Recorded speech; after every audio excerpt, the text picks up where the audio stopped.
In fact, there are more biographies of Jesus than of any other human, 100,000 biographies in English alone. So, why this book? First, this isn't a biography. It's a theography.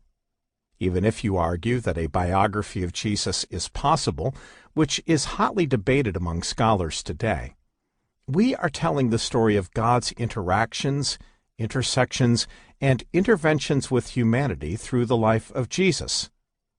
We are less concerned with every fact and detail of Jesus' life than we are about the narratives, metaphors, signs, and symbols that reveal pictures of God's touching of humanity through the person and identity of Jesus.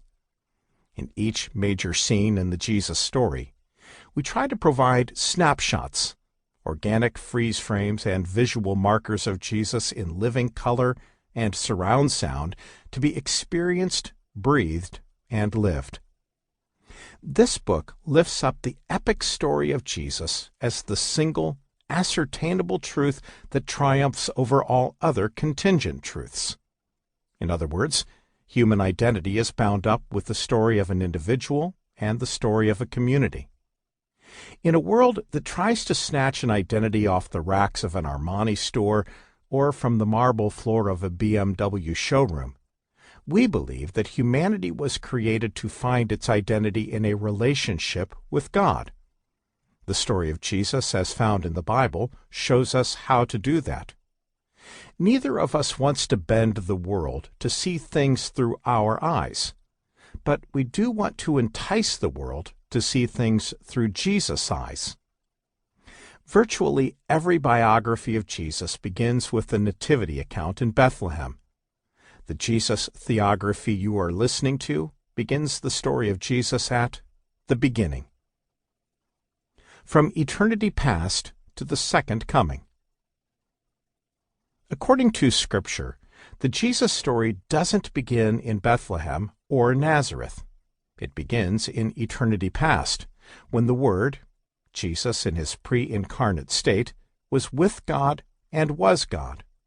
So we will tell the Jesus story not from the womb to the tomb, but from eternity past, as the pre-existent Son, to his second coming as the post-resurrected, risen Lord.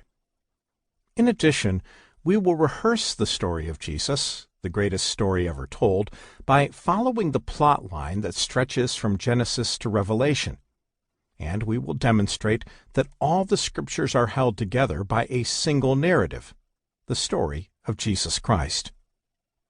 The name Jesus refers to the incarnate Christ who had a human nature. As such, the name Jesus doesn't appear in Genesis or elsewhere in the Old Testament.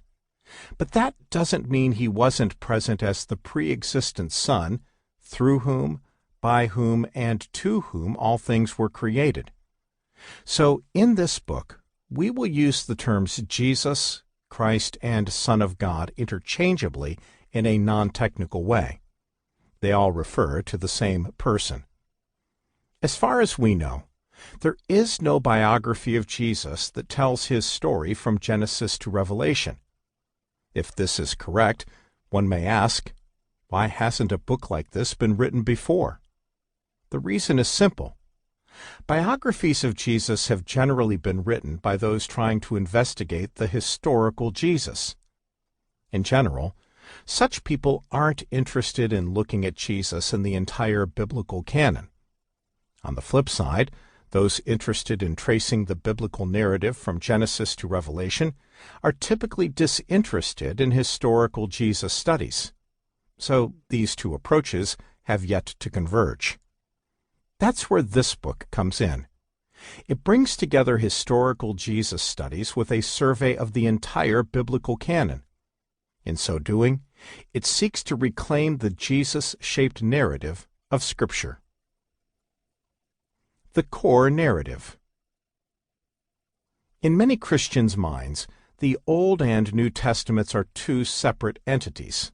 Melito, 2nd century, and Tertullian, 3rd century, were the first to call the two halves of the Bible the Old Testament and New Testament. However, the Old Testament and the New Testament belong to the